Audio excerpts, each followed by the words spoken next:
Have you ever, ever, walked into a room and just completely blanked on why you're there? Or maybe you've found yourself getting carsick even when the road is perfectly smooth. Well, it turns out you're not alone. And it's all thanks to this wonderfully inefficient, gloriously flawed, and sometimes downright idiotic computer that's sitting inside your skull. So today let's dive into an owner's guide for your brain, inspired by the fantastic book from neuroscientist Dean Burnett. All right, first things first, we need to absolutely shatter a myth that we all kind of believe. This idea that our brain is some flawless, logical supercomputer, just perfectly designed for our modern world. Yeah, as Dean Burnett so perfectly puts it, that comparison couldn't be more wrong. Honestly, saying your brain is like a computer, it misses the beautiful, messy, chaotic way it actually works. It's not the right picture at all.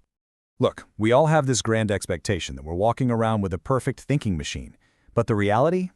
The reality is that our brain is a brilliant, powerful, and often bafflingly illogical organ.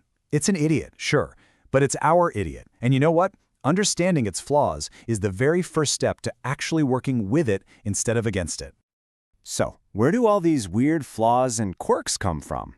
Well, a huge part of the answer lies in this constant conflict that's happening inside your head, this battle between its ancient, primitive systems and its more modern, sophisticated ones. This gets to the root of so many of our brain's odd behaviors. See, we have this highly evolved neocortex. That's the fancy part responsible for reason and big decisions, but it is constantly being micromanaged by an older reptile brain. And that part, it's only concerned with basic survival, and it is not very flexible. A fantastic example of this internal tug-of-war is motion sickness. I know, it feels awful. But it's really just your ancient brain making a hilariously wrong, but from its perspective logical, assumption based on the data it's getting. Okay, so here's how it works.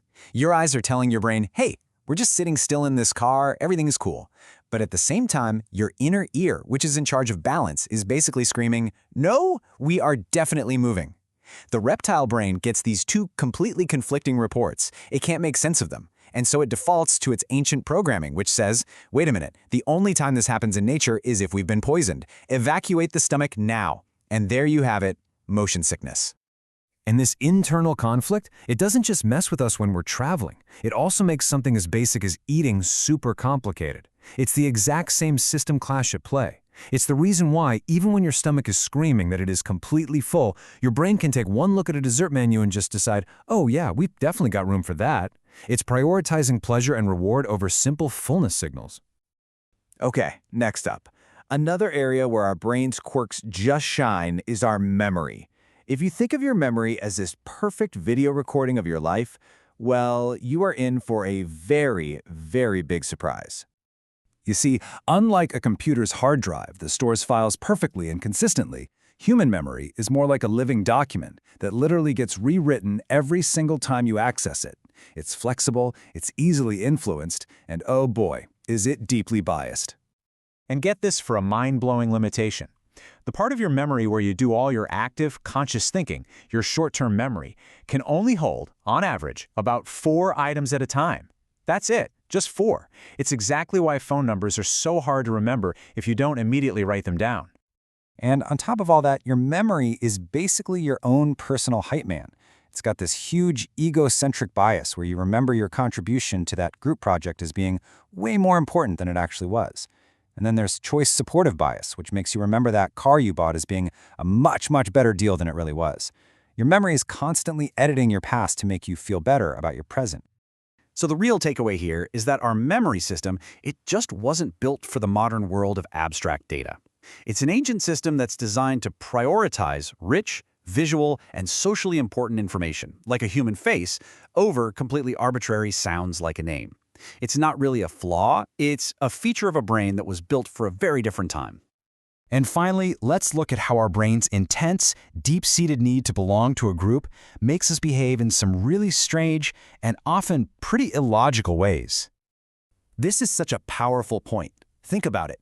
Even people who define themselves by rejecting mainstream society will almost immediately conform to the rules and norms of their new group. It just goes to show that our brains are fundamentally wired for social connection and acceptance, no matter what group we find ourselves in. And this powerful need to belong can lead to some really dangerous stuff, like groupthink. This is where fitting in becomes more important than actually being right. In a group setting, people will often suppress their own doubts and end up agreeing to ideas that are way more extreme than anything any single one of them would have agreed to on their own. And this right here shows just how seriously our brain takes our social lives. The pain of social rejection, like a bad breakup, isn't just a metaphor. It's not just in your head. Your brain processes that emotional pain in the exact same regions it uses for a physical injury. That's why it literally hurts so much. So, okay, let's recap. We've seen that our brain gets totally confused by cars, it has an ego-driven memory, and it's desperately trying to be popular. It's messy, it's inefficient. So what's the big takeaway from all of this? Here it is, the key thing to remember. These aren't defects that need to be fixed. They're not bugs.